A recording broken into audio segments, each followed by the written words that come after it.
Hey guys! So guys, today I'll be talking about on the MaxiAspie channel, autism and responsibility. Now growing up I found this very hard because I remember being a kid and just worrying about things and thinking it was the end of the world, you know, of falling out with somebody or not being able to play my favourite game or not watching my favourite show, getting frustrated because I couldn't speak to the age of 6. And now growing up, there seems to be just a lot more responsibility. Yeah, whether that's work, whether that's paying bills, whether that's, you know, seeing, not in my case, but I know autistic people then having their own families, you know, have their own children, dealing with marriages, organising weddings, you know, whatever it is, that responsibility getting more and more as they get older. And it's things that we don't really think about as we're a kid because, hey, it seems so far in the future.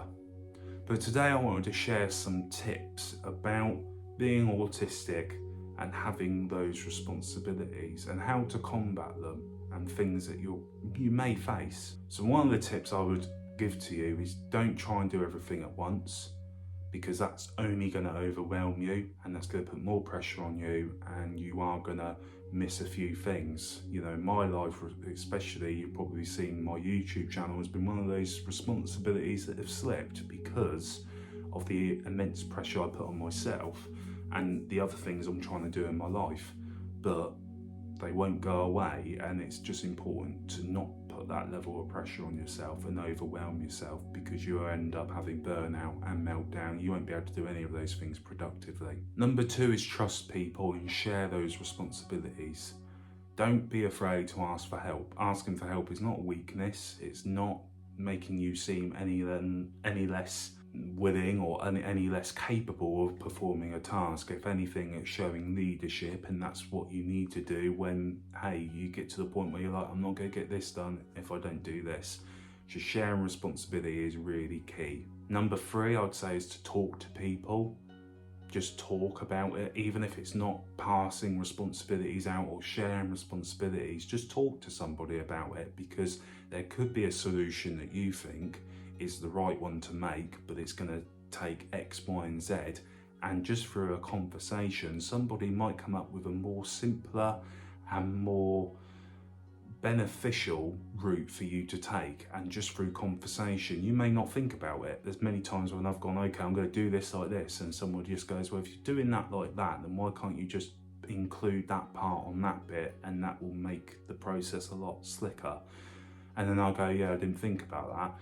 And that's one less job for me to do or worry about. So it's really important that you talk to people. Number 4 is don't be afraid to say no. If you've got all this responsibility heading towards you and you feel like you're gonna burn yourself out, you're gonna have a meltdown over it, say no. Don't take on too much that you can't do. Don't run before you can walk. Don't be afraid to say no. Say no if you have to. And again, it doesn't show that you're not capable, it just shows that you're a very busy person, and actually there's only so much one man, one woman can do. Just bear that in mind when you're taking things on. Don't be afraid to say no. And number 5, I'd say, is never be hard on yourself.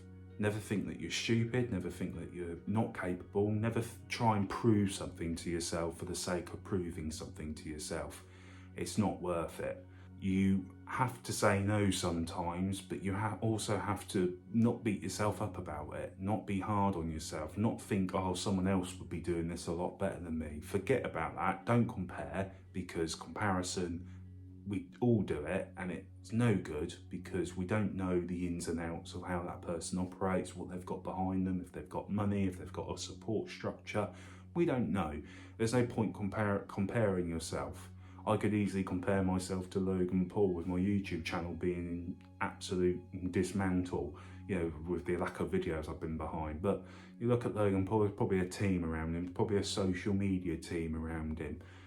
That's the difference. Don't ever compare yourself. Don't beat yourself up, because that's only going to get in the way of what you want to achieve. And don't ever think that you're not capable just because you had to say no to one thing.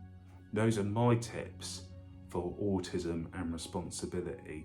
And honestly, I think if you follow those tips, whether you're in the work, whether you're a parent, all those things will help you with autism and responsibility. So guys, I hope you enjoyed. Tell me what you think down below. Tell me if there's some things that I missed. Tell me some things that I don't understand.